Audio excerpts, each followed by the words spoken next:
Eu participo de um projeto que se chama Quebrando o Silêncio e ele ocorre agora, no mês de agosto. Qual que é a função dele? Especificamente esse ano, é para literalmente quebrar o silêncio no que se refere ao abuso sexual infantil. Esse assunto ele é muito sério, ele é muito relevante, porque quando existe abuso, qualquer forma de violência, mas especificamente o abuso sexual, nós estamos falando de uma forma grave. A gente chama isso de um evento adverso de vida, ou seja, é um evento que não deveria fazer parte da vida de uma pessoa. Ele acaba fazendo, e ainda num período que é muito importante, em que o desenvolvimento ele está intenso na vida dessa criança. Para vocês entenderem os danos psicológicos que podem acontecer, a partir do ato, essa criança ela tem sentimentos de vergonha e culpa.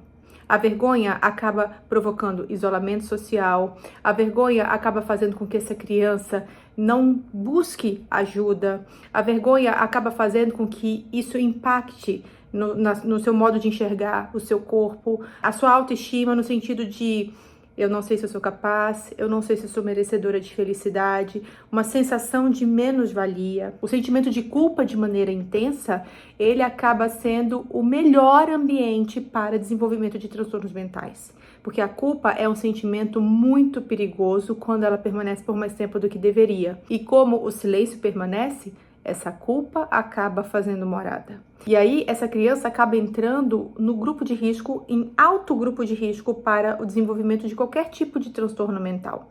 Sabe uma outra coisa que é interessante também? Quando ela é muito pequena e ela está na escola, pode apresentar sintomas característicos de crianças que têm, por exemplo, atrasos no neurodesenvolvimento, prejuízos no neurodesenvolvimento, então déficit de atenção, dificuldade de aprendizagem, que acaba sendo característico exatamente de transtornos como TDAH ou de uma deficiência intelectual, por exemplo, sendo que essa criança cognitivamente ela está ok. Uma outra característica muito importante é a falta de confiança, principalmente quando essa criança é exposta a um abusador que ele repete as situações de abuso com ela, que pode ser um padrasto, pode ser o próprio pai, uma pessoa em que ela confiava e de repente essa mesma pessoa acaba provocando um abuso.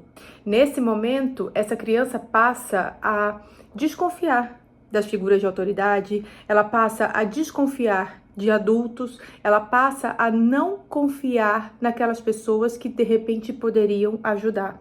Então é quando a gente começa a falar que a rede de apoio dessa criança pode ser prejudicada justamente porque ela não confia em mais ninguém. Tem um outro fenômeno interessante que acontece quando a gente pensa em termos cerebrais, que a gente fica em alerta quando nós estamos nos sentindo ameaçadas, mas nós ficamos tranquilas, calmas, quando o ambiente é tranquilo. Especificamente quando existe o abuso e esse abuso acontece dentro de casa, essa comunicação ela acaba ficando distorcida.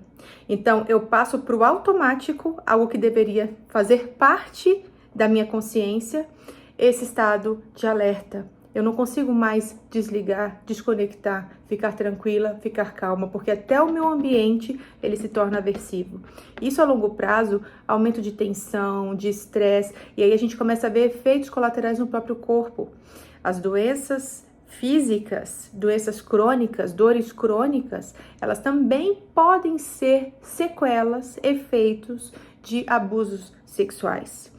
E aí, falando especificamente de transtornos mentais, uma criança que sofre abuso sexual é uma criança que ela está muito mais propensa que a maioria das outras crianças a desencadear transtornos mentais. E a gente precisa prestar atenção porque quanto mais precoce o surgimento de um transtorno mental, mais prejuízos ao longo de uma vida inteira. Então, é hora de quebrar o silêncio, é hora de você falar abertamente e preventivamente sobre esses assuntos com os teus filhos, com as crianças que você convive, porque a prevenção é a melhor forma de proteção.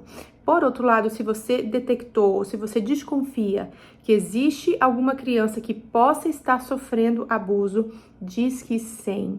Você pode fazer uma denúncia anônima, mas você tem responsabilidade sobre essa criança. Nós, como sociedade, temos responsabilidade sobre essa criança. Eu preciso que você entenda a gravidade desse assunto e por que nós não podemos ficar em silêncio.